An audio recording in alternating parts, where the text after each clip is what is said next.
Shalom Gosudan, apa kabar semuanya? Bagaimana keadaan kalian? Pasti kalian sehat-sehat saja. Dan di sini kita ketemu lagi di Gosudan Online Sharing. Dan teman-teman, aku mau ngingetin lagi teman-teman untuk selalu saksikan Gosudan Online Sharing di setiap hari Sabtu jam 3 sore hanya di channel YouTube Go Bogor, di Go Bogor Online Service, dan di Instagram Gosudan di @go_student. Nah, teman-teman, hari ini aku mau bagiin sharing tentang penguasaan diri.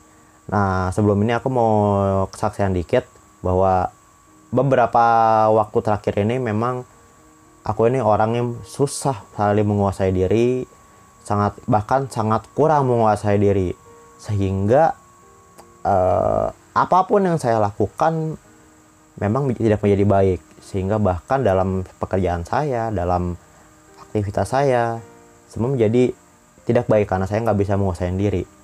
Bahkan ketika saya lagi di jalan gitu, mungkin ketika ada orang yang nyalip motor saya, tiba-tiba saya bisa teriak, bisa marah-marah gitu.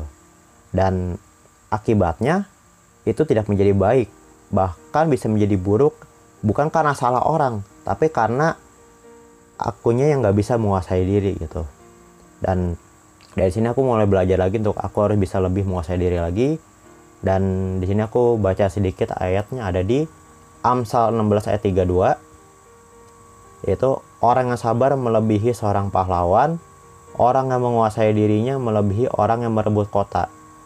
Nah, di sini aku belajar bahwa orang yang bisa menguasai diri itu adalah orang yang luar biasa. Bahkan bisa dibilang orang yang melebihi orang yang merebut kota. Dan ketika kita nggak bisa menguasai diri, justru akibatnya bahkan kita bisa menjadi alat iblis untuk merusak diri kita dan merusak sesama kita. Dan itu yang aku alami, sehingga ketika aku nggak bisa menguasai diri, akibatnya malah hubungan aku kepada orang lain menjadi tidak baik. Nah, di sini kita harus menguasai diri dalam hal apa saja.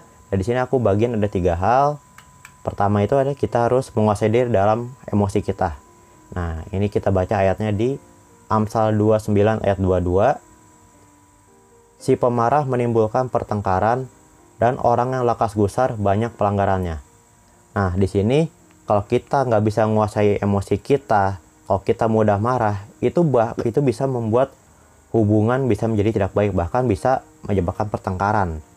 Itu tadi karena kitanya yang nggak bisa menguasai diri kita, nggak bisa menguasai emosi kita. Nah, dan yang kedua, kita harus menguasai dalam perkataan kita.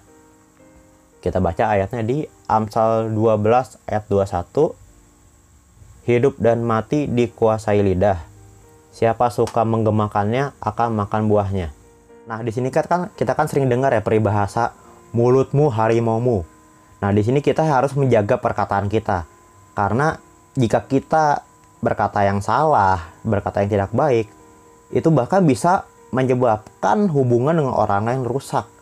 Bahkan bisa menyebabkan pertengkaran hanya karena kata-kata kita yang nggak baik.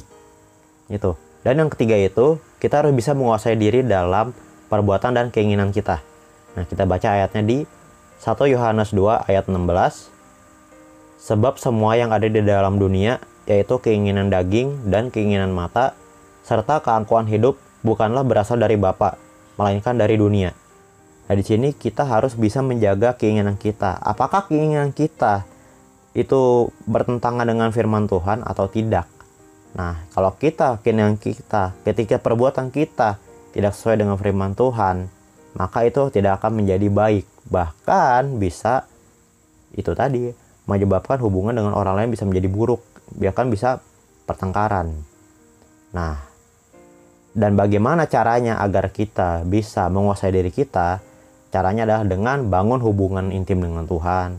Kita sembah Tuhan, saat teduh lagi yang rajin, sehingga hati kita dan pikiran kita bisa diperbarui lagi, lebih baik lagi. Sehingga kita bisa menjaga emosi kita bisa menjaga perkataan kita, dan bisa menjaga perbuatan dan keinginan kita.